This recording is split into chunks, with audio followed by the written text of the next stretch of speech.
हाथों में भी इतनी ताकत नहीं रही, इसलिए तुम ऐसा करो कि किसी और के पास मत जाओ।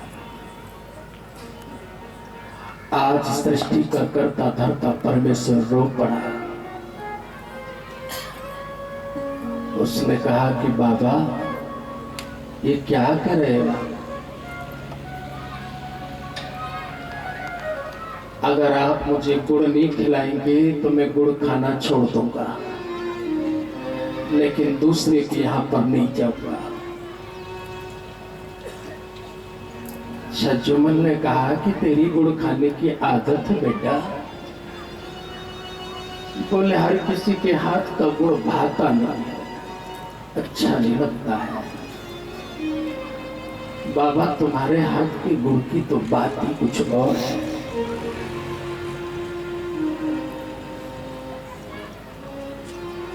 छज्जुमल ने कहा कि मेरे हाथ में ऐसा क्या है।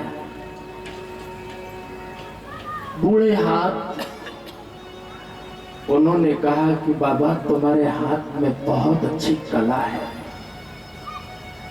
ये हाथ इतने पवित्र है कि इन हाथों ने कभी पाप नहीं किया।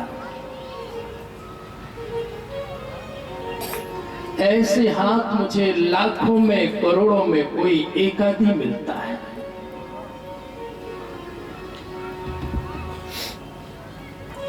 मैं बाबा गुड़ उन्हीं के हाथ से खाता हूं जिनका हाथ पूरा पवित्र हो। और बाबा इन हाथ से बढ़कर के कोई हाथ पवित्र मुझे अभी तो नहीं मिला है। बूढ़े हाथ ने भगवान को पकड़ लिया कि जब तुमने इतनी सी बात बोल दी है, जरा अपना दीदार करा दे, अपना सच्चा स्वरूप बता दे। छज्जुमल को 20 साल की दोस्ती के बाद में आखिरी टाइम पर भगवान का चतुर्भुज रूप का दर्शन कराया। बोले बाबा ये छज्जुमल की बूढ़ी आंख देख करके धन्य हो गई, मानो दोनों आंखों के आंसुओं से उन्होंने भगवान के चरणों का अभिषेक कर दिया।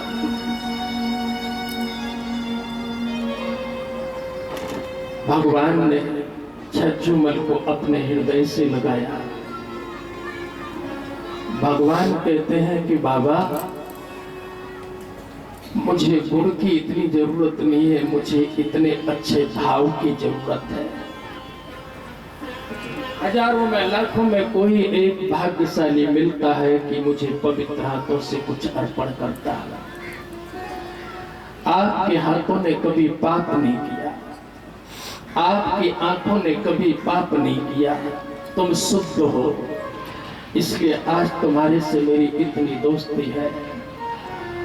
बाबा आदत तो हमारी पड़ गई, लेकिन अब तुम जैसे बने वैसा जब तक बने, जब तक मेरे को खिलाते रहो। कहते हैं कि हिम्मत कर करके और फिर से वही क्रम।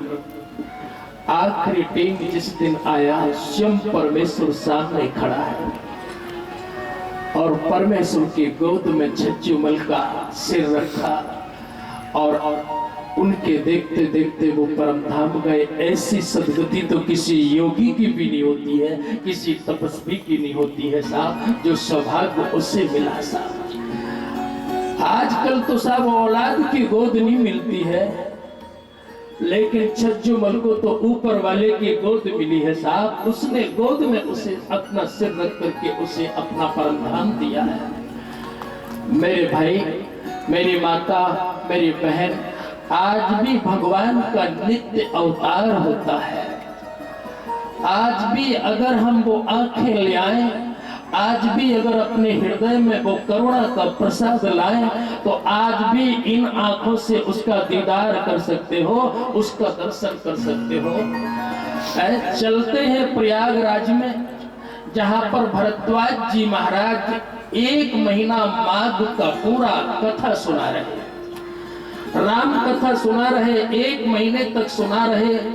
हजारों ऋषि मुनि उनकी कथा में प्रयागराज में उपस्थित हो गए साहब। ऐसा ही पंडाल बनाया जैसा मानो आज तुम यहाँ पर बैठे हो। बस इतना अंतर है कि ये हरनौदा है, वो प्रयागराज था। जब पूरा हुआ और पूरा होने के बाद में कहते हैं कि व्यासपीठ को सभी प्रणाम तो करते हैं। हमारे देश की परंपरा है कि जो तुम्हें कथा सुनाता है तो ज्यादा से ज्यादा कुछ न बने तो फूल और माथा उनके चरणों में झुकाते हैं। भरद्वाज जी के चरणों में हजारों महात्मा प्रणाम कर रहे हैं। भरद्वाज जी व्यासपीठ पर बैठ करके सबको आशीर्वाद दे रहे हैं। एक ऐसा महापुरुष जो 4 वेद 6 शास्त्र 18 पुराणों का ज्ञाता है, जिसका नाम है याज्ञवल्क्य जी महाराज। वो सबसे पीछे बैठता रोज कथा सुनता और पंडाल में रोज जो धूली रहती उसको माथे पर तिलक के रूप में लगा करके बंधन करके चला जाता। लेकिन कथा का आखिरी दिन हुआ, वो महापुरुष जा ना सका। उसने कहा कि व्यास जी को तो कम से कम बंधन कर। कथा साधारण नहीं है, इसमें भी गुप्त रूप में पता नहीं कौन कौन कहां से आते हैं। मनुष्य के वेश में पता नहीं कौन कौन। जब एकनाथ जी महाराज कथा करते तो गोदावरी सुंदर सी कन्या का रूप बना करके सबसे आगे आकर के बैठ जाती और एकनाथ उनका दर्शन करके धन्य होते कि आज मैया मेरी कथा में आ गई। कथा कोई साधारण बात नहीं। कथा को सुनने के लिए केवल मनुष्य ही नहीं, देवता भी तरसते हैं साथ।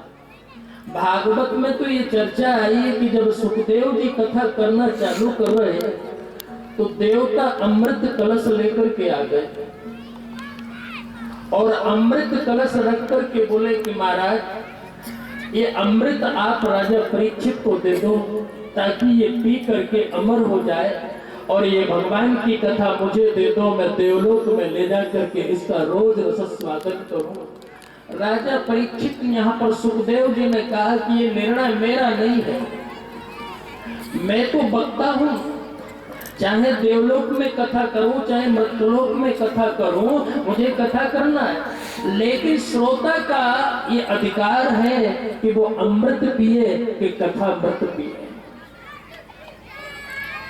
ये श्रोता को देखना है। कहते हैं कि महाराज परीक्षित से पूछा गया कि आप अमृत पिएंगे कि कथा अमृत पिएंगे? बोलो क्या पिएंगे? आज अगर कहीं देवता आ जाए और अपने से अगर पूछ बैठे तो क्या अमृत पी लो, कहां कथा का चक्कर में पड़े हो? जयराम जी की बोलो ना।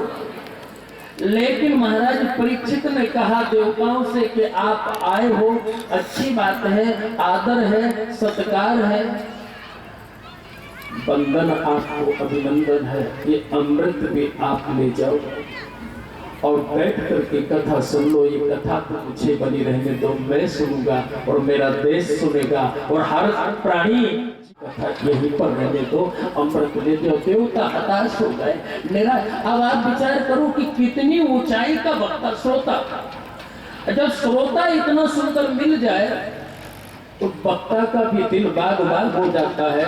तो वो कह सकता है कि आज मैं इसके घर में प्रकाश करूंगा, आज इसको जीवन धन्य करूंगा। आज हमारी ऐसी स्थिति है कि हम कथा इतनी सुनते हैं लेकिन एक भी अवगुण छोड़ने के लिए तैयार नहीं हो पाते। एक छोटी सी बीड़ी नहीं छोड़ पाते हैं, तम्बाकू नहीं छोड़ पाते हैं, दारू नहीं छोड़ पाते हैं, गलत कर्म नहीं छोड़ पाते हैं। तो बोलो ऊपर वाले के सामने क्या से मुंह दिखाऊं, क्या बोलूंगा कि साहब हमने आपके लिए ये छोड़ा। अरे वो कहता है कि कम से कम मेरे लिए कुछ तो त्याग करो भैया, कम से कम कुछ तो कहो कि मैंने आपके लिए ये छोड़ा। आदमी छोड़ देता है, महाराज मैं कद्दू छोड़ रहा, ए भगवान, कद्दू से पता नहीं कौन सी दुश्मनी है। कद्दू मत छोड़ो भैया, कुछ अवगुण छोड़ो। याज्ञवल्क्य जी महाराज सबसे पीछे बैठे थे। आज वो प्रणाम करने जा रहे हैं व्यास जी। व्यास जी को प्रणाम करने के लिए व्यासपीठ पर आए। याज्ञवल्क्य को देख करके भरद्वाज जी नीचे उतर गए और दंडवत प्रणाम। बोले ये क्या कर रहे हो, मैं आपको प्रणाम करूं और आप मेरे को कर रहे हैं। बोले नहीं, इस लायक नहीं हूं कि मैं आप मेरे को प्रणाम करो। अरे आप व्यास से? बोले व्यास जी तो है, लेकिन कथा तो कर रहा हूं, लेकिन कथा का जो मुख्य अभिनेता है यानी स्वयं राम, उसको मैं नहीं जानता हूं और मैंने सुना है कि तुम उसको जानते हो, उसको मुझे जना दो। कितनी बड़ी बात पूछी है साहब। आज हमने आपको कथा में इसलिए बोला था कि भैया मिल भी जाए लेकिन पहचान नहीं होती। इसलिए आज भरद्वाज जी ने याज्ञवल्क्य जी के चरणों में प्रणाम किया है कि बाप, मैं राम की कथा करता हूँ, राम कथा का गुणगान समस्त जनता को सुनाता हूँ, लेकिन मुझे ही पता नहीं कि वो राम कौन सा है। और आज ये साहब किसी भी से पूछो ना तो साहब वो भी मौन हो जाता, बोले हमें पता नहीं है कि कौन सा। जब तुझे पता नहीं है तो तू क्या बखान करेगा उसका यार। और ये सब जब तक पता नहीं होगा कि राम कौन सा है, जिंदगी भर हम कथा सुनते हैं, जिंदगी भर कथा करते हैं, जिंदगी भर रामायण जी पढ़ते हैं, जिंदगी भर हम मंत्र बोलते रहते हैं, लेकिन तुमने कम से कम पहचान करी कि नहीं करी? ये तो देखो देखो, देखने में आदमी अलग बात है, लेकिन पहचान हो जाए तो उसकी सारी बातें मालूम पड़ जाती कि ये किसमें का है। तो भरद्वाज जी महाराज कह रहे कि महाराज मुझे राम जी का अनुभव करा दीजिए। उन्होंने जाकर बताया है कि महाराज आप मुझे मार्गदर्शन करें कि वो राम कौन से हैं। याज्ञवल्क्य जी ने कहा बहुत अच्छी बात कही, ये बात पूछना भी चाहिए। और आजकल तो तमाम पंथों में चर्चा चलती है कि राम दशरथ जी का बेटा है। एक राम दशरथ का बेटा, एक राम है जगत दुलेटा, एक राम घट घट में व्यापा, एक राम सब जग से न्यारा है। तो सब अपने अपने पंथ में पता नहीं क्या क्या करते रहते हैं, क्या क्या कहते रहते हैं कि दशरथ का बेटा है। तो उन्होंने महाराज भरद्वाज जी ने जब ऐसा निवेदन किया तो उन्होंने कहा कि मेरे को लगता है कि कथा तुम वापस चालू करना चाहते हो। बोले बहुत खुशी की बात है कि कथा अगर दोबारा चालू कर दो और आप मुझे कथा सुनाओ। कथा साहब जीवन की सारी व्यथा मेट देती है, बस समझ आना चाहिए कथा की, हुल्लड़बाजी नहीं होना चाहिए। हाय हल्ला में तुम क्या सुनोगा, लेकिन अगर कथा थोड़ी समझ में आ जाए। देखो दूध तुम भले ही 50 कुंटल इकट्ठा रख लो, लेकिन तुम्हारे एक कमरे का अंधेरा नहीं मिटेगा। लेकिन घी अगर एक तोला ही रख लो तो तुम्हारे सारे मकान का अंधकार मिटा देगा, प्रकाश ही प्रकाश कर देगा साहब। तो साहब घी का महत्व समझना चाहिए और दूध का महत्व। तो दूध वाले तो साहब तमाम मिल जाते हैं साहब, लेकिन कोई घी वाला अगर मिल जाए तो काम बन जाता। भैया घी वाला कोई मुश्किल में मिलता है और मिल जाते हैं। तुम सोचोगा गुरुजी हमारा गांव में तमाम दुकान है, अरे गारंटी थोड़ी है कि पूरा पीवर है। बोलो ना जयराम जी की। अरे भाई आजकल तो मिलावट का सिस्टम है, तो भाई कभी ऐसा कोई मिल जाए तो मेरा कहने का तात्पर्य है कि रामायण का ज्ञाता मिले, भागवत का ज्ञाता मिले, वेदों का ज्ञाता मिले, लेकिन राम का कोई ज्ञाता मिल जाए तो समझ लेना वो पूर्ण ज्ञाता है। उसके चरणों की धूल भी अपना जीवन धन्य बना सकती है। यूं तो चिल्लाने वाले तमाम मिल जाएंगे। बाबा जी ने मतलब संतों ने किसी ने कहा है कि पोथी पढ़ पढ़ जग मुआ, पंडित भया न कोई, उठाई आकर प्रेम का, पढ़े सो पंडित हो। फिर से सुना दो ना। पोथी पढ़ पढ़ जग मुआ, पंडित भयानक होय, उठाई आकर प्रेमिका, पढ़े सो पंडित होय। तो भैया सब यूं आपको तमाम सुनाने वाले मिलेंगे। तुम सुना रहे, उसका पता है क्या? जयराम जी की बोलो ना कि जिसकी तुम कथा सुना रहे उसका पता लगा है क्या? देखो आप उसका चेहरा। आपको कलाकार मिल सकते हैं, लेकिन प्रेमी कोई कोई परमात्मा का मिलता है साहब। तो याज्ञवल्क्य जी से कहा मुझे सुना दीजिए। याज्ञवल्क्य जी महाराज प्रयागराज में माघ मकर गति रवि जब होई, तीर्थ पति ही आव सब कोई, देव तनुज किन्नर नर श्रेणी, सादर मंजहि सकल त्रिवेणी। एक बार भरी मकर नहाए, सब मुनि से आश्रमन सिधाए, जाग बलिक मुनि परम विवेकी, भरद्वाज राखे पद टेकी।